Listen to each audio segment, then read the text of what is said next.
Hey everyone, welcome to another episode of The Thoughtful Bro. I am so happy to have Elaine Castillo here to talk about her book, Moderation, and a lot of the other cool things she's doing.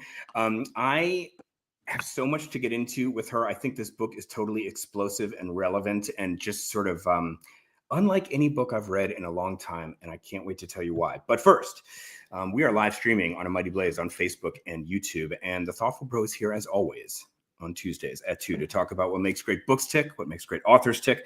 And A Mighty Blaze is an all-volunteer initiative that connects writers and readers virtually. And A Mighty Blaze, we are never asking for money. If you want to show us the love, just like us and follow us and tell your book-loving friends about us. But if you are going to spend money, do I have an idea for you? Please spend your hard-earned dollars on books that take you inside the brutal, obscene world of content moderation, then out to the frontiers of therapeutic virtual reality, and then beyond that into the arms of romance. Books like Moderation by Elaine Castillo. We're going to put a link to buy that in the chat through bookshop.org, our partner. Support your independent bookshops. We are going to also take questions at the end. If you have a question, pop it in the chat, and we'll try to get to it at the close of the interview. And now, on to this week's guest. Elaine Castillo was put on the list of the 30 most exciting young people on the planet by the Financial Times, a list that included Greta Thunberg and AOC. And we're going to talk about that. She was born and raised in the Bay Area. Her critically acclaimed debut novel was America Is Not the Heart. She is the author of the irreverent and galvanizing collection of essays, How to Read Now.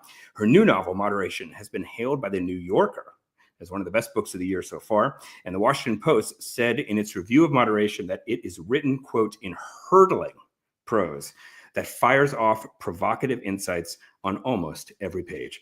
Elaine Castillo, welcome to The Thoughtful Bro. Thank you so much for having me. You know, I was going to wear a baseball cap because I just came in from a dog walk. I was like, a place to wear a baseball cap. I think a podcast called The Thoughtful Bro is probably a safe space for that. Oh, it is. I mean, you can go get it if you want. I had my ACLU Banned Books Club baseball cap because I wore it today on the dog walk. I was like, maybe I should just stay. I shouldn't change into like podcast. Well, I'm just going to, I feel like you're bringing wearing a baseball hat vibes. And so I'm just. Thank you. This is the legacy I want to carry with me. I want to bring NorCal dog mom energy to every situation I'm in. Okay. So I love this book. I read it in a day, and I feel like it's one of those takes you into the world of blank books. In this case, I think there's two worlds that you get into. First, content moderation, which is sneaky, the worst job on planet Earth. Who knew? And then also into VR and some of its kind of like, envelope pushing therapeutic purposes.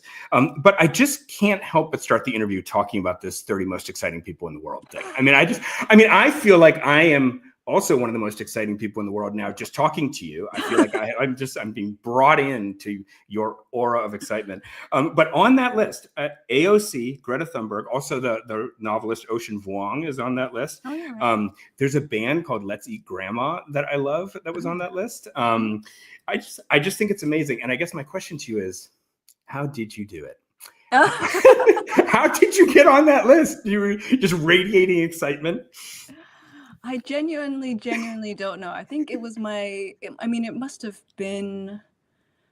I think it must have been my UK editor or UK agent who told me about it. Obviously, because the Financial Times is a UK paper, and yeah, I don't know. I mean, I was joking. I was like, well, I don't. That happened literally 8 years ago. Am I still at 41? Can you still be called? You're young. Like, you're still in the first third. I would say I'm at 80. As we were saying, I will still be pushing that. No, I think it's a fun thing. I don't know that. I don't know have they. I don't know if they've continued to sort of churn out the next. Why would they? They can't improve on that list. I mean, I think I remember seeing Greta on it and being like, "That's not a bad list." I kept scrolling down. It just kept getting better. I mean, oh my God, that is like, I mean, you could have just hung it up right then. You just, I've done it. I mean, and there are days where I wish I did. No, I'm kidding. All right, so let's talk about Moderation. This is a classic story setup of a young woman who's very good at her job and then gets kind of brought into a mysterious, through a promotion, gets brought into a mysterious another world. And but for those who haven't read it, just tell us about the book. Give us the thumbnail. Well, I mean, I think I at the beginning of my publicity tour, I kept saying that this is essentially a book about two people who are very sure about the genre that their story of their lives are in, like what, and are totally wrong. I think there's the narrative drama that occurs when you are fully sure that you're the Terminator, and then it turns out that you're Elizabeth Bennet. I think is that type of genre shift. That's just the type of thing that makes me laugh personally. But I think, so the main character of the book is a content moderator, which is essentially like the frontline worker of the internet. They're people who do the filtering so that we don't see, gore, beheading, murder, rape, essentially everything that would come under a trigger warning or a content warning. These people don't get the benefit of trigger warnings or content warnings because it is their labor to filter that out from our Facebook feeds and our YouTube feeds and our Instagram feeds, etc. And so she does this work very well. I knew that I wanted to write about someone who was hyper competent. And not just a kind of millennial mess. I was like, no, this person is good at her job. She's an eldest daughter. And she does this job, and then she is, like you said, she's offered this very mysterious position at a virtual reality theme park because of her prowess at moderating. And it's there that the book sort of continues and then shifts, I would dare to say, shifts genres and goes from being a relatively straightforward and brutal tech dystopia to something a little bit more, I think, surprising, like, for example, a Regency romance. Totally. And speaking of Regency romance, the cover of the book is like, I heard you describe it once as like Regency but glitchy. I mean, that cover is so great. Have you? I mean, all credit to Lynn Buckley at Penguin, because I gave her this painting. This painting is it's a painting that it's funny because it's by Vittorio Reggianini, and it's sort of a kind of Regency era. Like he was sort of thought of as one of the satins and silks painters because he painted these kind of romantic eras, but he's not living in the Regency era. Like he dies in 1930, which means he's someone who sees Italy's turn to fascism. So there was always something in there where I was like, someone who is romanticizing history at a very pivotal time in their own country, which relates to some of the sort of the themes about historical revisionism that's in the book. But I knew that I wanted that painting, but I just said, I think I just submitted the painting, and I was like, the vibe is this, but glitchy. And then she came back with this and like 5 other amazing covers. And I always say it's like it must have been the shortest meeting in Viking history, because we were just like, what are we gonna say? No. But truly, I feel like if I had kind of like a 3 foot by 2 foot like image of that, I would like hang it up in my house. And it's just that's a good idea. Now it's really cool. It's just so cool. Really beautiful. And of course it has a dog on it, which is wonderful. That's all I want, really. Right. So I've heard you say that in your openings, I think you said this, or it was said about you, that you like to punch people in the face with your openings. Is that possible? Someone that you said that to me. Okay. Yeah, someone said that to me, and I mean, it's right. They're correct. I mean, it's one of those things where someone is giving you a read, and you're like, well, yeah. I mean, I'm joking that for the next novel, I'm gonna have to write something really sort of gentle and kind of. I have to read like, I don't know, it's like a really optimistic character or something. But yeah, I think I think I can cop to the fact that all of my books do have quite a kind of explosive sort of beginning, or a real kind of throw you in the deep end beginning.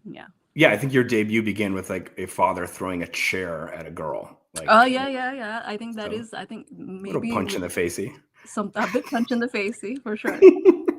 All right. I guess first, I mean, like you are so astute and so clear on literary theory, and it's like one of the coolest things about you. You're such a great critic as well, and so I guess I kind of want to like ask you, kind of, what is the theory behind that? Is it just pure emotion, and that's just kind of what writer you are, or do you have something kind of bigger to say about what an opening ought to be? That's a good question. I think the sort of surface answer is that I can have a combative side to my personality. I think it comes across. I would say that, and then probably it has to do with some, I think, sort of discomfort or maybe just disconnection I feel with certain types of, or at least felt at the time. I don't know if I still feel this, with certain sort of a certain kind of literary tone, which has a sense of this is what civilized literature sounds like. It's very And I think passive, this, right? I'm Yeah. sorry. It's very passive, that voice Yeah, you're I talking about. will. Yeah. And I think because, I'm so many, I mean, I I was joking at some point that Moderation is just the third and final installment in my hard ass trilogy. But all three of these books, in some way, they have the narrative voice in them is someone who has it's a quite a spiky, Yeah. combative, but with a sense of defensive voice. So I think Yeah. there is, and whether that's the voice in America's Not the Heart or my critical voice in How to Read Now, and then obviously the main character in this. So I think there is something that I like. I like starting off with that voice, with that really hard carapace, really, because I think, especially with this book, when you start off with really, really intense sort of description of the deeply harrowing and punitive nature of what content moderation is. That was important to me because I knew that I was writing a book that was not going to shy away from the nature of tech and the dystopian nature of it, but I also knew that wasn't all I was going to write. And I think there's something,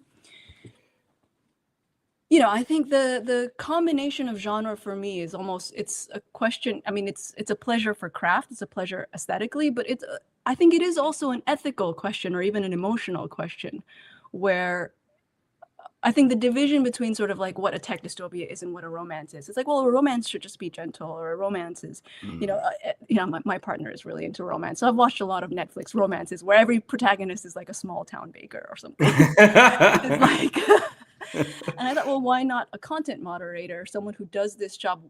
Why shouldn't that person also be at the center of a romantic story? Why? Because the articles that I had read about her, or not about her, but the articles that I had read about content moderation, and that the journalistic articles, I mean, without fail, were deeply, deeply like apocalyptic, really Oh my God. dystopian. Yeah. But I always say the job of fiction is not to reduce someone to the worst thing in their lives, the worst thing that ever happened to them. And I think even speaking to the kind of Regency romance of it all, in How to Read Now, I wrote, there was like a period, there was like an essay where I was talking about Jane Austen and how much, obviously Jane Austen's romances are also built on the economic historical reality of slave labor, like that. That is the all of her societal critique. It is built on that foundation.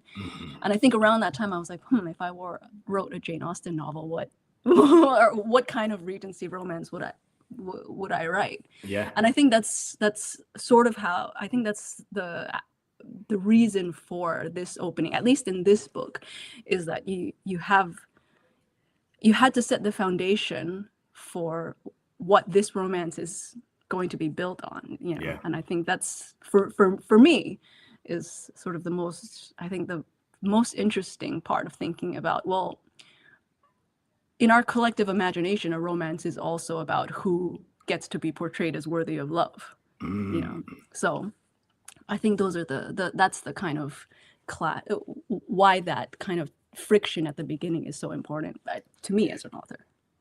Oh, it worked for me. Can you give us a little taste, just like do a little reading? Sure. Yeah. I'll read from the beginning of it. I always say I have to give a content warning for it. Although I think the first paragraph maybe less so, but as we said, it's also about people who don't get the benefit of content moderation. Make sure you include the chapter title. I will. Yes, I will. Okay, so this is the first paragraph, a little bit over the first paragraph from Moderation, Chapter 1, Little Brown Fucking Machine. Girly was, by every conceivable metric, one of the very best. All the chaff long ago burned up by unquenchable fire. The ones who had hourly panic attacks, the ones who took up drinking, the ones who fucked in the stairwells during break time, the ones who started bringing handguns to the office, the ones who started believing the Holocaust had never happened, or that 9/11 was an inside job, or that no one had ever been to the moon at all, or that every presidential candidate was picked by a cosmic society of devils who communicated across interplanetary channels. The ones who took the work home, the ones who never came back the same, or never came back at all. The floor was now averaging only 3 or 4 suicide attempts a year, down from 1 or 2 a month. The ones who remained, like her, were the wheat. The exemplars, tested paladins, the ones who didn't throw up in the hallway and leave the vomit there. they'd been, to continue speaking of it biblically, separated. None of the white people survived. I'll end there. I mean, the old contract with the reader. I think that like you are setting up the reader for what they're about to experience pretty accurately. Yeah, I mean, I hope so. I mean, I think there's never, I mean, I understand, I don't have a sense of like, well, you have to, everyone has to sort of, I think what I'm trying to say is that I leverage these descriptions with care, but with intention. It's not just sort of writing something bombastic and traumatic in order to startle the reader, but in order to, I do think that these are parts of our society that we do turn away from. The amount of people that I've done, I mean, I've been on tour now since July, and the amount of people who are like, I didn't know these people existed. I didn't know content moderation was a thing. I didn't know. I'm on Facebook every day, but I didn't know that this labor is being done in this country and in poor countries around the world in order to essentially protect me from society. That these types of invisible cleaners are there in order making essentially our internet lives possible. In much the same way, slave labor in Jane Austen's era made Jane Austen's society possible. So I think that's the kind of, when I was talking about the ethical choice of it, I think if I'm writing about a content moderator, I got to write about what content moderation looks like. Yeah, and I want to dig into that. I mean, you in your acknowledgments, you pointed to an article that you read about it, and I actually bought a subscription to Wired so I could read that article, and it was worth it. I mean, in that article they talk about how, as you say, the invisible cleaners of the internet. I mean, what a beautiful and apt phrase. But that I think it was something like there's like 100,000 people in this industry, maybe just in the Philippines. It's like a lot of it, some of it is here, but a lot of it is over there. And just could you give our audience a feel for like what exactly do these people standing in the river of human depravity do all day? I mean, basically, it is that sitting usually in a very small room, looking at screens and looking at content that has been flagged against the, whatever the social media companies' terms and conditions are, and flagging, yes, this is gore, yes, this is brutality. And most of them are not actually working for the social media company in question. They're contract workers, which means they don't get the same benefits that a Facebook employee would get. So it's essentially this type of, sort of off the table kind of wet work, essentially, kind of. And but the labor itself is evolving. Like I read recently a great book by Karen Howe called Empire of AI. Okay. Fantastic book that's talking about how obviously, when I read Adrian Chen's article, that was in 2014, obviously the whole landscape of content moderation has evolved, especially because of AI. So Karen Howe talks about how content moderation in AI is being done in Kenya, but it's the same. She has a whole sort of chapter about it, but it's the same kind of nature of the work, where the work is extremely punitive. The workers do experience PTSD, and essentially can just, I mean, the stress and agony from the work ruins lives. I mean, just off the bat, and they are not, they're not compensated for that labor in any, they're not getting Facebook salaries. Let's just say that, and but the logic of who does that labor, I think that's why she calls her book Empire of AI, that the logic of who performs that labor is still following essentially a kind of colonial sort of logic.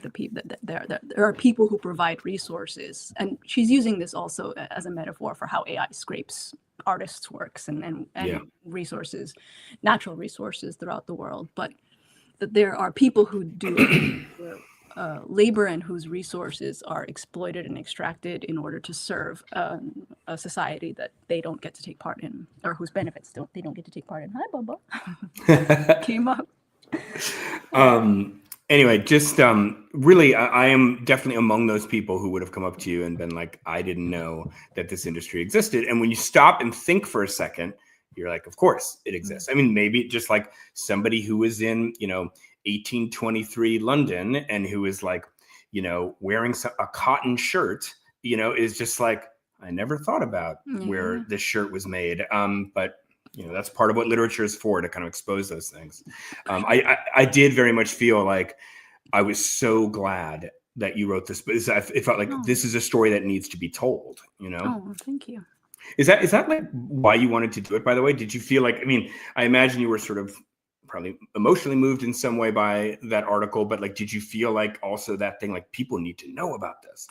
Well, I think when I read that article, it made me realize that I think one of my cousins was a content moderator. Oh my God. Although I'm not, this is not a cousin I'm super close to, so we never talked about it. It just made me remember like, oh, there was like a period where she quote unquote worked for Facebook, but didn't really, or maybe it was Google, but couldn't really say she worked for them, and then sort of withdrew from everyone for a while and then quit and then sort of came back to normal. So she didn't stay in the job long, if I remember correctly. But I think having that memory and then just seeing, that article and its emphasis on Filipino labor, it really made it very clear to me the kind of link between that type of labor and the other forms of labor within my family that also have a colonial history, that everyone in my family is a nurse or a security guard or the kinds of, so this, even like I grew up in Silicon Valley, I grew up in the Bay Area on the fringes essentially of the tech industry, but everyone in my family worked the kinds of marginal jobs that would uphold that industry, whether that's, my dad was a security guard at a computer chip company.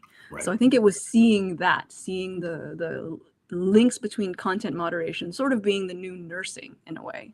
And in even that sort of sense of, who does the kind of cleaning work or who does the kind of healing work for all of society's ills.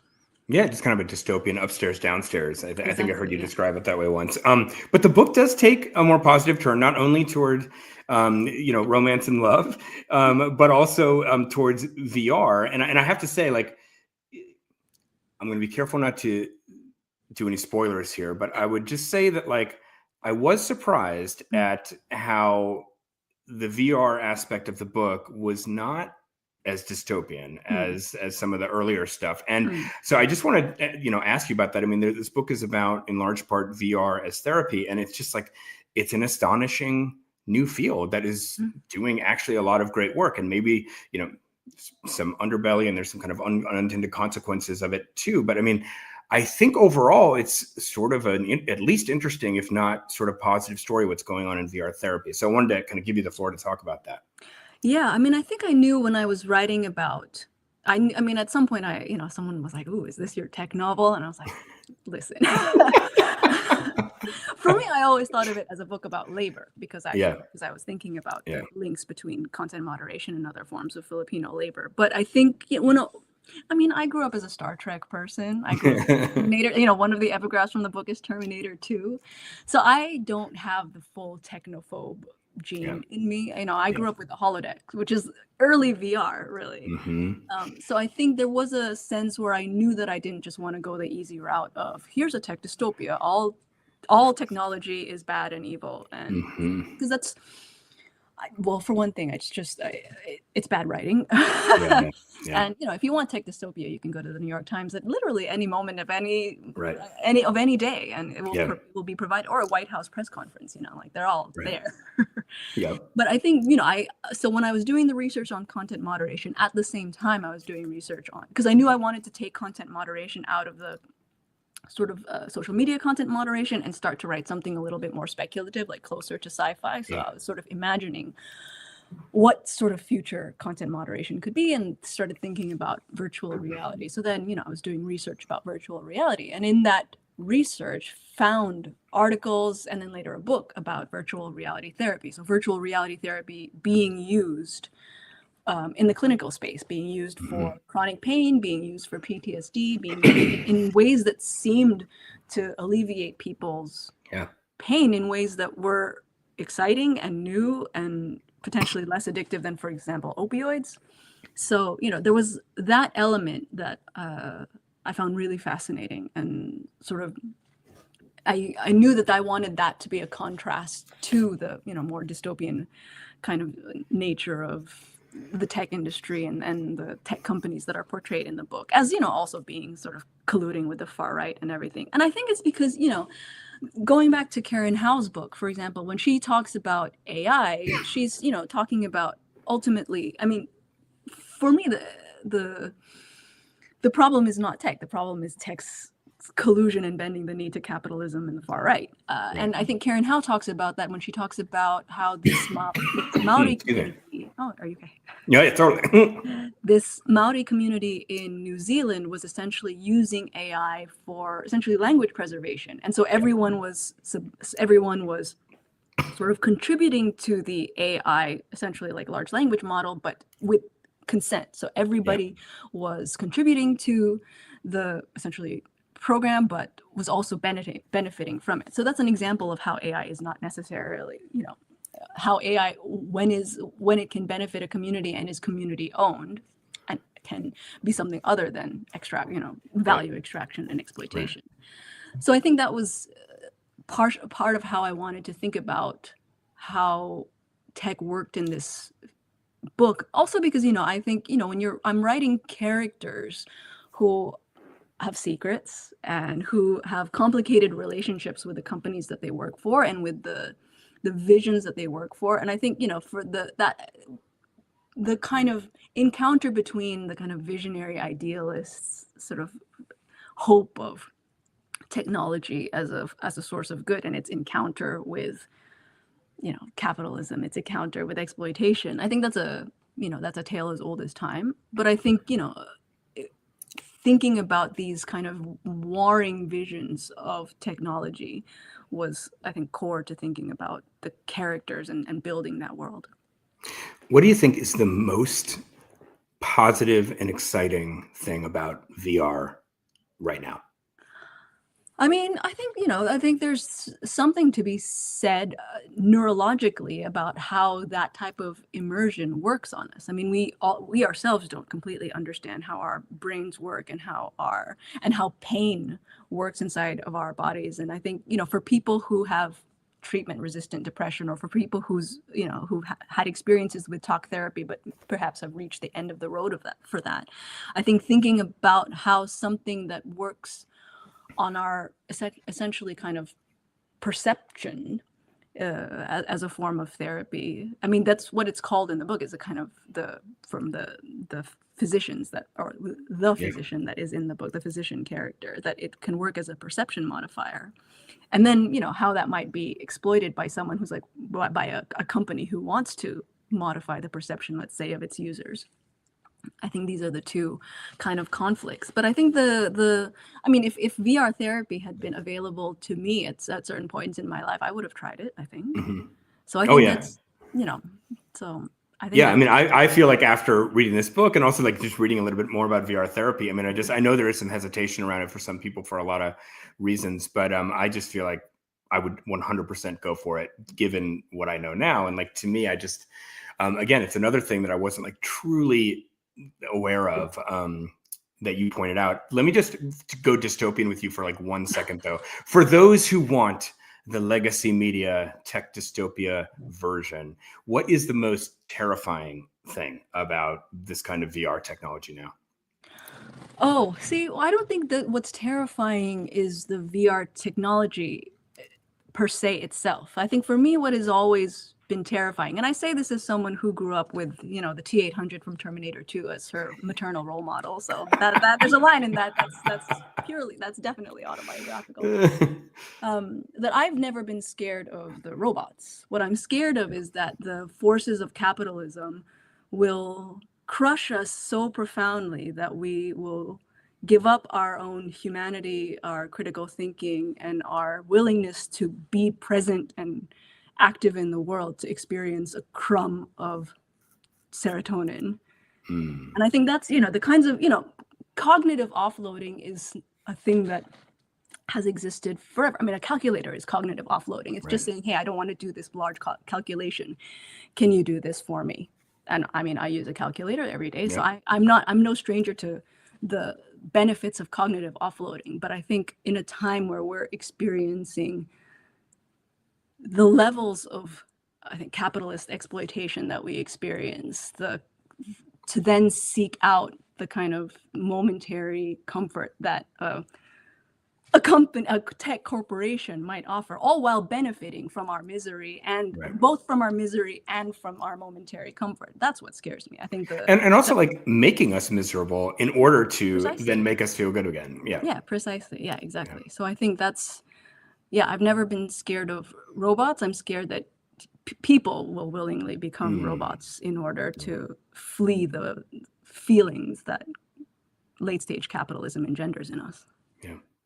Before we move on, I just want to take a little segue down the Terminator road here, and just say that, like, I love both those movies so much, but as I've gotten older, I like the kind of purity and simplicity and the kind of just the narrower, but I think more powerful range of emotions that are in Terminator 1 to the kind of like, I mean, Terminator 2 is like, it's so redemptive. And I think at times, although I say this as somebody who loves both those movies so much, there's a way that just at the end, it just gets a little bit sentimental. But I just think it's a broader palette of emotions that they're playing with in Terminator 2. Anyway, both masterpieces, but I just wanted to kind of like hear you defend Terminator 2 against Terminator 1, if you'd be willing.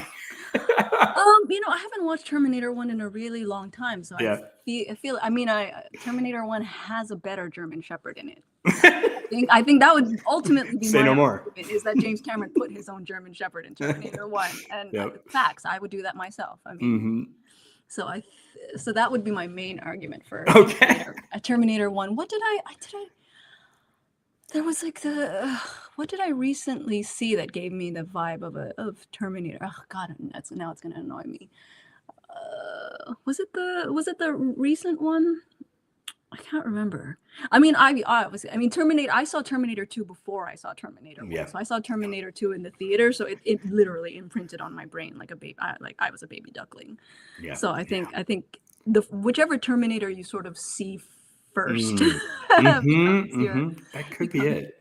The kind of architecture of your brain. Although I see what you mean, that Terminator 1 is it's a sort of leaner and tighter thriller in that sense, whereas Terminator 2 is ultimately doing this large kind of American epic. Yes. And it's also, Terminator 2 ultimately is also a Western, it's like the kind of the way it's thinking about sort of America, but particularly the West Coast and the West Coast down into Mexico when they drive down. Like it's also sort of a quintessential sci-fi Western. So it's as you say, it's doing something different with genre. And like a Western, it's kind of like it's basically one big chase scene, or at least it's just a pursuit story. I mean, the first one is Westerns are very sentimental. That's right. Exactly. All right. We could have a whole other episode about this. I want to talk a little bit about your writing and your process and your style. It's a small thing, but I thought it was really interesting that I noticed about this book is that you often describe people as if they were books. You describe their expression or, their vibe as being like legible or indecipherable. And there's just this way that you describe people as if they were books. And I'm just wondering, I wanted you to talk about that. Like, is there a way that you read humans, you read the world as if it was a book? Yeah, I think there is I mean, I always say that character building is world building. So I think how you build a character, I mean, I think this was certainly true of my first book, where I was like, there's no such thing as side characters. Everyone who comes onto the page, you're going to know everything about their grandma. Like, so every sort of character was a novel for me. I think in this one, the focus is more on legibility and inscrutability. I think because I knew I was doing something different, because I'm so glad that you said that you read it in one sitting, because that was ultimately, I was like, I don't want to write another long, meandering, digressive novel. I want to challenge myself to write a shorter, sharper novel. And the fact that it's ultimately also a workplace novel means that the characters just don't know each other that well. In my first novel, there was this kind of long intergenerational relationships and family and how that community was sort of written. Where in this one, you're talking about someone who is experiencing profound chemistry with a person without really knowing them. Right. The kind of chemistry that just happens between two people. Yep. So I think there was that aspect to it, but also, the two main characters in this book are deeply repressed. I mean, I was going to say depressed. They're also depressed, but incredibly repressed people who are not forthcoming about their feelings. That, I think there was always, there was a kind of motif or line that's repeated throughout where, she can see him, the character she absolutely has no feelings for, sort of giving her the third thought. that she can see him cycling through things, but not giving her the first thing that comes to his head. Yes. There's the sense that these characters themselves are constantly moderating to, these themselves and their interactions in the world, and constantly wearing, a kind of a carousel of masks and performances around who they are in the workplace, and then what it means for them to meet someone who disrupts that mask and that sense of and I think the thing is, if you have made yourself such an inscrutable person and you meet someone who's also inscrutable, but then you start to feel like, I think this motherfucker can read me. That's terrifying. That's an incredibly terrifying prospect for someone like, either of these two characters. I thought some of the absolute sharpest, in a book of sharp writing, some of the sharpest razor blade sharp writing was these scenes where Gurley is just reading his face and just saying, like, I know what it means. I know what this look means. I've been looked at that way before. That look means this, and it means this, and so on and so forth. I loved the kind of face reading and body language reading that was going on. I loved it. Thank you. I mean, these are also, like, because of what they've been through, they're also hyper vigilant people, right? I think that's also it, that she has to read the world in this kind of Terminator way as a survival mechanism. Right. Oh, that's funny. The Terminator way. Like the scan is like, I can hear the sound in my head. It's like, brr, brr, brr, when it's coming down enemy. the street. Yes. An enemy. Target identified. Okay. You have called yourself an ex-classicist. You said you thought of yourself at one point as the Filipina Anne Carson, or maybe that one day that's what you hope to be. Yeah, right. Not that you thought of it, but one day aspirationally. I'm just kind of curious about a few things about that. I mean, I guess I want to know, like, why are you not really a classicist anymore? Well, let's just start there, and then I have a follow-up. Why am I not a classicist anymore? Well, I started studying classics at university, and then, long story short, got really sick, dropped out, moved to France, eloped, and came back and needed to finish university faster, so switched to comp lit. But then I still did. I mean, that's the that's the sort of Cliff's Notes version of it. But then when I switched to comp lit, I still ended up doing medieval French as my kind of minor. So I think the attraction to me of ancient languages has been a through line in my sort of life for reading. And I still, like, my final thesis was on Crétin de Troyes, which is a medieval French author who, kind of writes sort of Lancelot-like epics, which, I think it ends up showing back up in moderation. I was like, finally, I'm going to use this medieval French. That education was worth it. I'm going to make sure my BA was worth it. So there has been, and I think, I read Greek. My dad gave me books on Greek myth really early on. I read so much sort of Greek myth, but then books on Greek myth, Anne Carson's Eros the Bittersweet, sort of Roberto Colasso's The Marriage of Cadmus and Harmony. I remember just really, really being fascinated by, and I think I always loved other language. I mean, ancient languages, the roots of languages. So I think that there was always something in that just fascinated me. So your attraction seems primarily to the languages. I mean, my follow-up question is more about storytelling and just sort of, I mean, you're a very, I would, this word has a lot of baggage, but avant-garde. I mean, I don't know if that's exactly the right word, but it's like you're pushing the envelope on storytelling, and you're kind of eschewing more kind of traditional genre structures and kind of mashing them together. My question is, having studied so much ancient literature of kind of like nearly dead cultures, do you feel like there's anything that storytelling wise that you bring in to your writing, or is it just sort of like they were talking to an old and dead audience, and it's just I could see you even saying it's almost like a baggage that you have to throw off, like to kind of stop thinking in an old storytelling way and find a new storytelling way, or does it influence you in a more living way?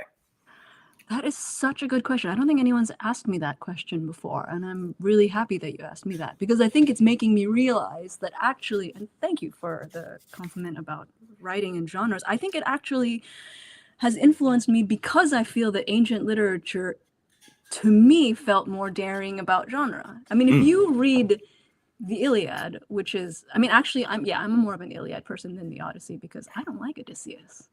The Iliad is more spiky. Iliad is more spiky. I mean, also, I am someone who I just finished War and Peace. I literally the copy that my dad bought for me in high school, so it took me 20 years. Oh. And I was like talking about someone, and someone was like, I only read the peace parts of War and Peace, and I was like, but I love the war parts, all the Battle of Borodino, I love that. Yeah. But I realize it's the same with the Iliad, that I loved all the sort of the descriptions of the ships and the kind of the fact that the Iliad is also baggy, that there's so much of it is just the gods being like, well, this fucker. You know, like Agamemnon, fuck this guy again. So I think I think that's true of the sort of ancient or the sort of roman of the Chrétien de Troyes era, that these kind of epics of Lancelot that are these sort of great sort of knightly epics are also love stories that, you know, people are sort of entering into battles, great battles, and yet sort of the most kind of sort of heart-wrenching and kind of agonizing part is, you know, his sort of love for Guenièvre or Guinevere. And it's romanticy. And a moment, well, yeah, I guess it is. But I think it was just, you know, I think I that type of storytelling, which I think it's more that I did not grow up on this type of storytelling that maybe is prevalent now, which is coming out of kind of 19th century sort of post-industrial revolution literary sort of production. So I didn't grow up reading the kind of Jane Austens and Charles Dickens, because that just wasn't, I mean, most of my reading was what my dad was into, and my dad had a very kind of polymath kind of brain. So, you know, I was reading a lot of ancient literature, and then he really loved German literature, so I was reading a lot of books in translation. So I think it was that I didn't have a sense that, well, a book is this sort of 19th century kind of package, and that's what literature looks like for me. I think the kind of that play between kind of brutality and sensuality and beauty that I think I got out of ancient literature, I'm realizing now, thanks to you, has influenced, I think has been the really major influence on how I structure stories. Although now that I've read War and Peace, I'm like, maybe let's try. I mean, to me, a 19th century novel is basically like writing sci-fi. So if I look at it that way, I might be able to do it. I will also say that, you know, you said at the top of the show, there's a kind of a formulation that like a great character is somebody who is like really, really sure they're right, but they're really, really wrong. I mean, that's Greek tragedy in a nutshell, isn't it? Tragedy. Oedipus, my God.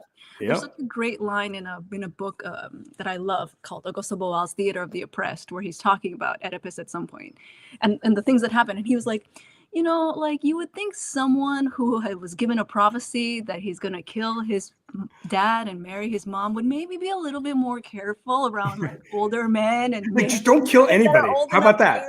To be his mother. Yeah. All right. So I want to move on to something that is really interesting about your career is that you got your MFA in London, right? At Goldsmiths at University of London. I don't think in 150 odd episodes of this show, I've ever met somebody who has got an MFA overseas. Really? Yes. And that could be my own limited whatever, but it's just, I certainly not in England. And I just think it's so interesting because I almost, another thing I didn't know, I almost didn't even know that there were MFA programs over there because I just can imagine them kind of like looking down their nose at like, what I imagine these MFA folks thinking is just that the American system is just, it's so commercial. And here they are like, you know, kind of profiting, you know, on teaching hopeful artists, or there's probably 1,001 ways where I can imagine, you know, British people looking down at Americans for everything, especially their creative writing. But I just wanted to ask you point blank, just like, what was that experience like? I mean, like, was it helpful? How, from what you can gather, knowing other authors here, how do you think it was different than an MFA in the States? First of all, people with their food culture have no business looking down on. I say this as someone who lived there for 8.5 years. I'm kidding. I mean, the food has gotten better. It's gotten better. Yeah. Whenever I say this, I have English friends who will like see the interview and be like, Elaine, you need to chill. but I never stop ragging them on that. But yeah, I think it was just because I was living there. I moved in 2009, so that's just where I was. I never really sort of thought about doing an MFA, and even then, it's not an MFA there. It's an MA. It's a MA, and I think what is it? A MA in creative and life writing. So I think even that they're sort of differentiating themselves from MFA sort of culture. And I think primarily I did it also because it was much more affordable than. I think that's one of the reasons why MFA sort of. The whole sort of MFA program structure just seemed kind of out of reach for me, because I thought, well, there's no way I'm spending that amount of money for a writing program. But this one was it was a shorter. I think I was only in there for a year. It was a year-long program. It was sort of orders of magnitude more affordable, as lots of university sort of tuition in. Well, it was Europe then. It's no longer Europe, but was more affordable then. That is of course changing. And I think for me, I went into it very practically. I mean, I knew that I was living in London. I knew that I was a writer, but my mom is a nurse. My dad is a security guard. I don't have any connections within publishing. So for me, it was absolutely a case of doing a program in order to have more sort of industry access. Sure. And I found my agent, I met my agent through that. So for that reason alone, it's absolutely worth it. But yeah, I think that, I guess it's true that I actually don't think I've met any other, I've met other, obviously, UK writers who have been through the UK creative writing system, but not... Yeah, I guess it's true. I haven't met other American writers, or even like having my agent is from the UK. I think surprises people also. They're like, why? I'm just kind of curious though, before we move on, just that this MFA program, from what you can gather, what do you think the priorities of it were? I mean, is it just like, I'll just leave it there. What are the priorities of that program? I mean, I wrote about this in How to Read Now because at the time, I had a lot of issues, I think, being in the MA.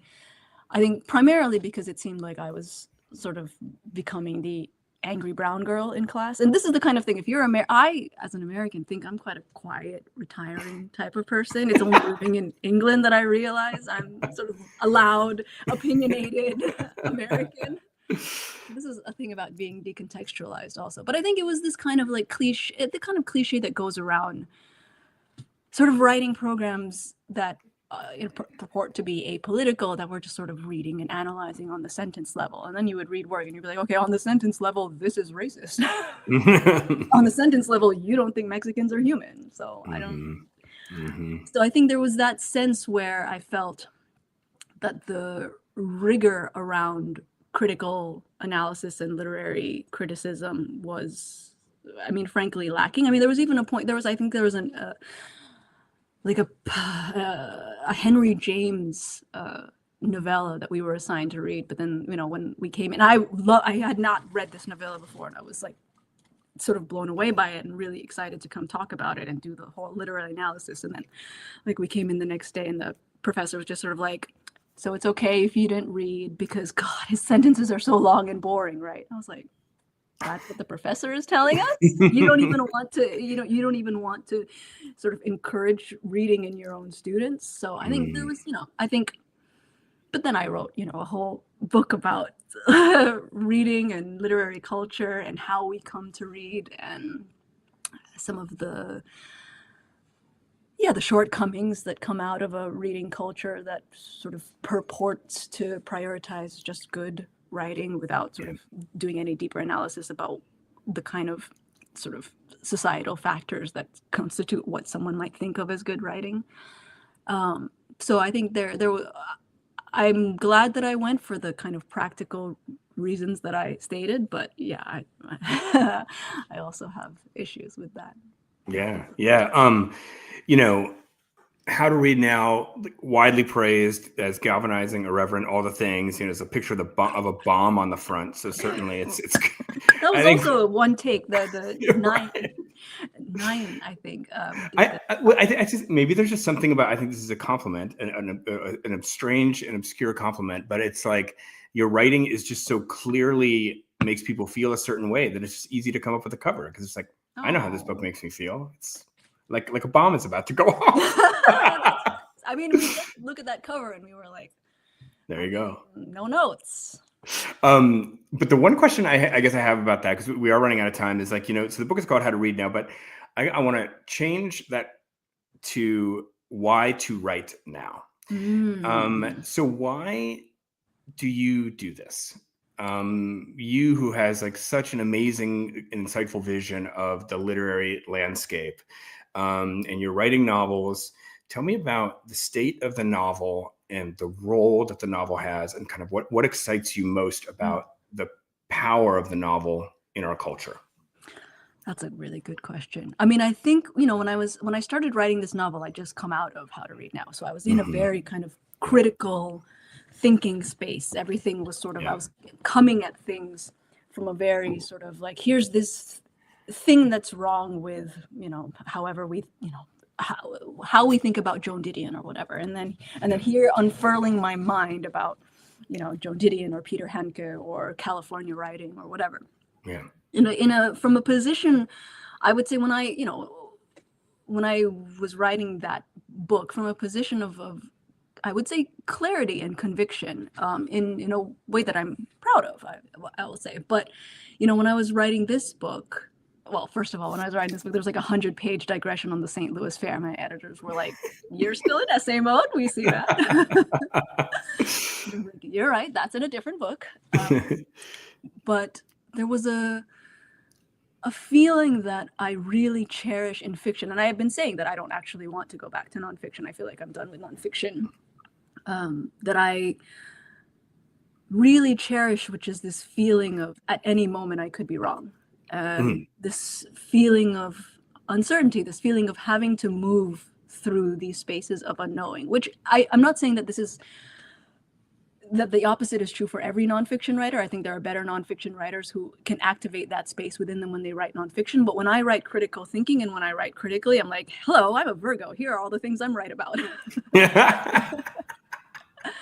Which, in my group chat is great and fun. But for me to grow as an artist is not the space that I tend to want to linger at. I think that's why it was important for me for this book to not just stay a tech dystopia. And there were different endings to this book where I thought, oh, I'm just exercising Elaine's critical analysis to prove that Elaine can do the kind of critical takedown of the tech industry or something. And that's great. That'll make me feel really good about my piercing insights. But is it doing something that is helping me grow as an artist? Is it doing something that scares me? Is it doing something that has me try something new? And I think that is the kind of core that keeps me going. That I love world building. As I said, character building is world building. I love the shifts in genre that I get to play with in fiction, and that space of unknowing, that where it feels like I feel like every book teaches you how to be the writer that can write it. It's not a cumulative thing, unfortunately. I really wish it were. Like, you're like, oh, well, I've written 2 books before, so I know how to write books now. You don't know how to write this book.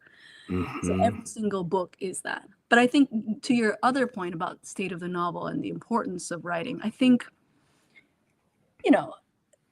especially nowadays, I think you can have a lot of kind of liberal hand-wringing about the value of art and the value of story. Why should I write? Everything is going to hell in a handbasket. What's the importance of novels? Fewer people are reading. What's the importance of storytelling? What's the importance of telling or writing these stories? And I just always say, well,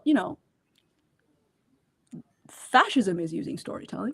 Like, the far right has absolutely no hesitation about using storytelling to get its ideas and its world building vision across. So the idea that storytelling in and of itself has no power, I'm like, well, it has incredible power, because we are living in the storytelling vision that the far right has wrought upon the world and our world as it is. So I think that's for me, it means that it's not the time for me to abandon storytelling and its force and its power and its ability to enliven people, but also to be commensurate to the world that we're living in, to face the world that we're living in.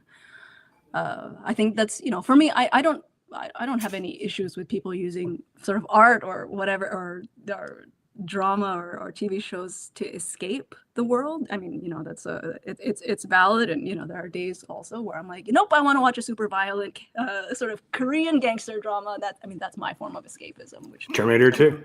tells you, yeah, there you go. But I also think we're here as storytellers and as artists to enlarge the world, to expand the world, and to deepen our engagement with the world, to face it. So I think that's what I'm trying to do, at least. Oh my God. I felt like the music swelling in my heart as you were saying that. That was like such a beautiful answer. I can't even stand it. Well, we are almost out of time here. I do have one last question before we wrap up that I ask everybody who comes on the show, which is this. Imagine the perfect reader for moderation, whoever that is, just the ideal reader who's just getting everything that you wrote in just the way you hoped it would be gotten in your wildest dreams. Now imagine this ideal reader finishes moderation, puts it on their lap, looks out the window. Tell us in a phrase or even a single word, how does this reader feel? Oh, I would hope that they would feel or would come away with a galvanizing vision of repair, transformation, and the desire to adopt a senior dog.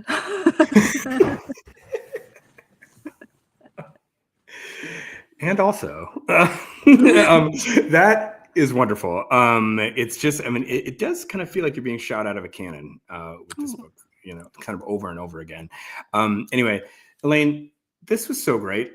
Thanks, it was so fun. Honestly, I'm not even supposed to say this, but this is one of my favorite interviews I've done. Oh my gosh. You literally gave me insight about my own storytelling, the architecture of my storytelling brain with one of those questions. So yes, victory. This is amazing. You're so brilliant. The books are so great. I can't wait to the next one. Are you writing something now? Anything? I'm writing some things now, sort of feeling out, mapping things out, probably a complete genre shift again. We'll see. But pure Elaine Castillo, I imagine. I hope so, yeah. There is a voice going through all of it. Whoever that book teaches her to be. Oh, that's beautiful. All right. Thank you so much. Thank you, everybody in the audience. Sorry we didn't get to any questions, but you guys are amazing. This will be up on the pod in a week or so. Elaine, thank you for coming on the show. This was awesome. Thank you for having me. All right. See you guys next week.